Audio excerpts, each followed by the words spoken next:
C'est une terre à hauteur d'homme, un lieu qui vibre différemment, qui s'ouvre. On s'y pose et on respire. La vie y est plus légère, on se sent le droit d'être soi-même, pleinement. C'est une terre imparfaite, mais on n'y changerait rien. Elle a ce je ne sais quoi, ce charme chaud qui prend au ventre, qui donne envie de connecter.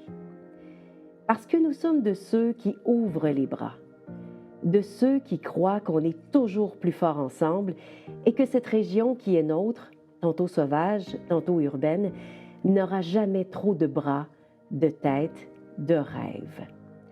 Car ambitieux, nous le sommes. Et surtout, nous sommes prêts. Prêts à mettre à profit toute cette vitalité qui se sent, toute cette énergie commune qui s'élève pour faire briller notre patrimoine naturel, culturel et économique, pour inventer notre avenir, ensemble. Lanaudière, osez grand, vivez grand.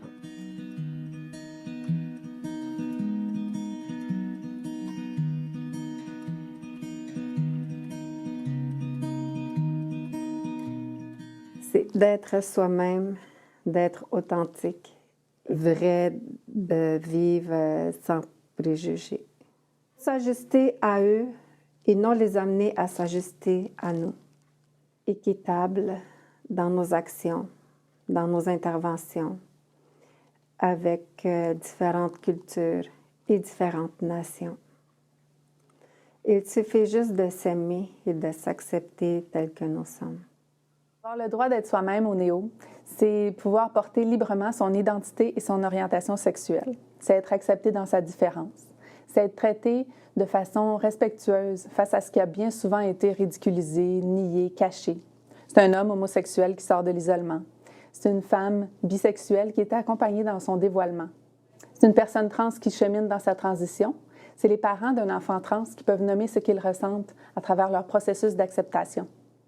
Et avoir le droit d'être soi-même dans les maisons des jeunes, ça passe beaucoup par l'approche des intervenants. On sait que l'adolescence, c'est un moment de grand développement identitaire, c'est pas évident. Puis dans le fond, nous, notre rôle, c'est vraiment de soutenir, peu importe les choix que les jeunes vont faire. C'est un peu la même chose pour les questionnements. Donc ça peut être des questionnements pas faciles, des questionnements qui vont loin, mais tous ces questionnements-là sont valides, puis on doit leur donner des réponses. C'est la même chose pour les essais-erreurs. Nous, on est là pour soutenir, dans le fond, pas pour porter de jugement.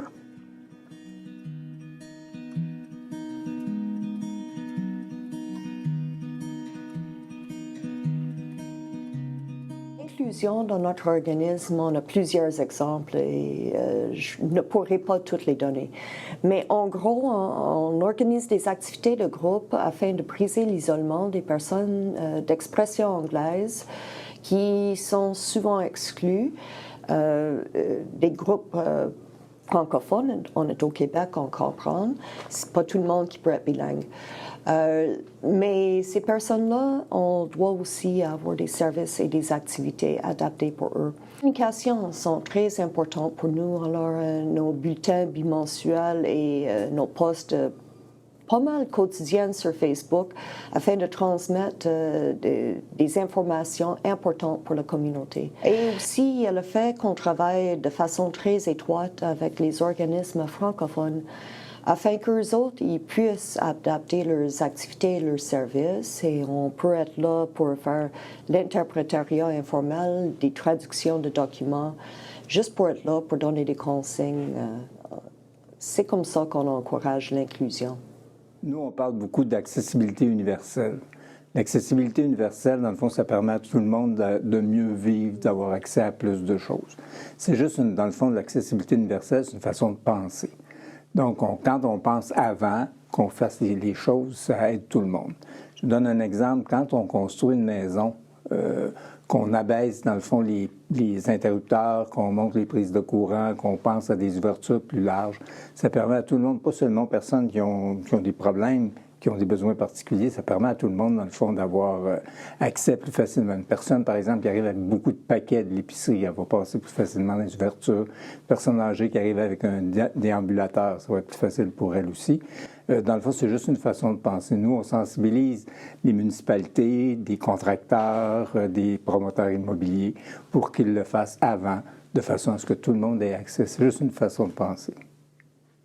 Conscience des défis en matière d'attraction et d'intégration de la main-d'œuvre immigrante, l'Anaudière économique et ses partenaires réunis autour de la table régionale ou liés aux enjeux locaux de l'immigration ont déployé 4 capsules vidéo qui témoignent en fait de l'apport de l'immigration, mais où on voit aussi des ambassadeurs immigrants parler de leur amour pour la région, mais qui démontrent aussi que la région est ouverte et fière de sa diversité. Il y a également un répertoire de services qui permet de montrer également l'ensemble du travail des acteurs de l'écosystème.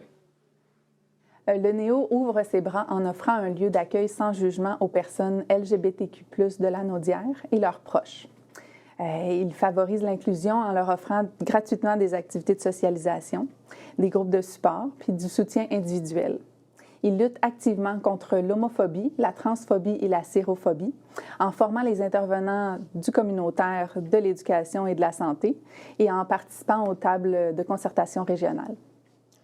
Souvent, on porte la responsabilité de la pauvreté aux personnes qui le vivent.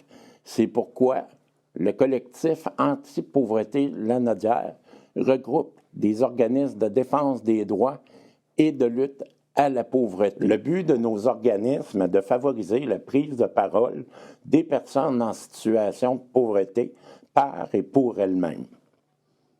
On organise des activités d'éducation populaire afin de réfléchir et se mobiliser pour sensibiliser la population et interpeller les élus afin qu'ils puissent lever les obstacles systémiques qui empêchent l'amélioration des conditions de vie.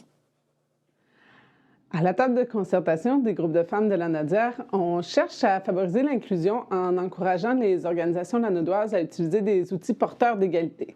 Quand on parle d'outils porteurs d'égalité, on fait référence à l'écriture inclusive, à l'analyse féministe intersectionnelle, puis à l'analyse différenciée selon les sexes intersectionnels, qu'on appelle plus communément la DS+.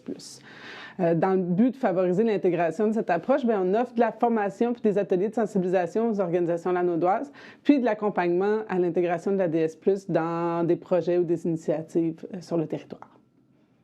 En fait, on a pour dire que c'est leur maison des jeunes, donc pas notre maison des jeunes. Fait qu'à l'intérieur de l'organisme, c'est les jeunes qui vont être au cœur de toutes les décisions, que ce soit pour les activités, la programmation, que ce soit pour la décoration. C'est vraiment leur maison des jeunes. Puis si on va vers l'extérieur, on essaie de s'impliquer le plus possible dans la communauté, dans la ville, pour les événements. On veut que les jeunes soient présents pour participer comme bénévoles, mais on veut aussi qu'ils soient représentés. Donc, il y a des activités qui soient là pour eux parce qu'on veut qu'ils rayonnent dans la communauté.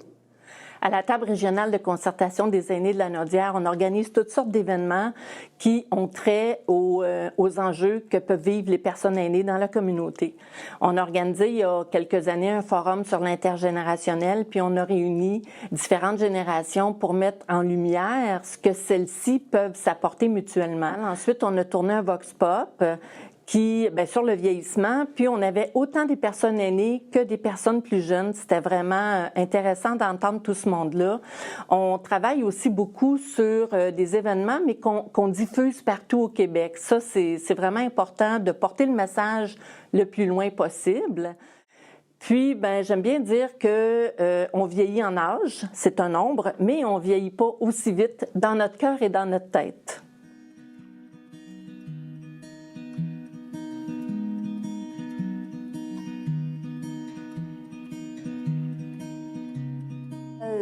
En travaillant ensemble, on développe un point de vue collectif, collaboratif, qui prend en fait en considération les différents points de vue de chacun, de chaque communauté, de chaque groupe, de nos réalités. Et ça crée une synergie incroyable. On devient très créatif et très proactif en parlant avec tout le monde d'impliquer. Et c'est sûr qu'ayant des sous pour aller en devant avec une approche régionale, ça aide beaucoup parce que sans argent, on peut avoir des bonnes idées, mais on ne peut pas tout le temps les réaliser. Pour inventer notre avenir ensemble, l'Anaudière devrait s'ouvrir davantage à la diversité, reconnaître les diplômes et les compétences des personnes immigrantes, créer des espaces de dialogue interculturel dans un contexte concurrentiel de l'immigration et de la régionalisation de l'immigration. Les partenaires auraient avantage à connaître le mode de vie des Autochtones, mais aussi la loi sur les Indiens qui les contrôle et les recommandations du rapport Vien. Pour faire des pas ensemble, il faut d'abord se connaître, car je porte la plume de l'histoire. Écrivons la suite ensemble. Vous venez d'entendre les témoignages d'un petit groupe d'organismes qui soutiennent des actions qui favorisent l'inclusion dans notre région. En réalité, ils sont des centaines dans la Naudière à travailler sur cet enjeu, car on n'a jamais trop de bras, de têtes et de rêves pour inventer notre avenir ensemble. Voulez-vous rêver avec nous?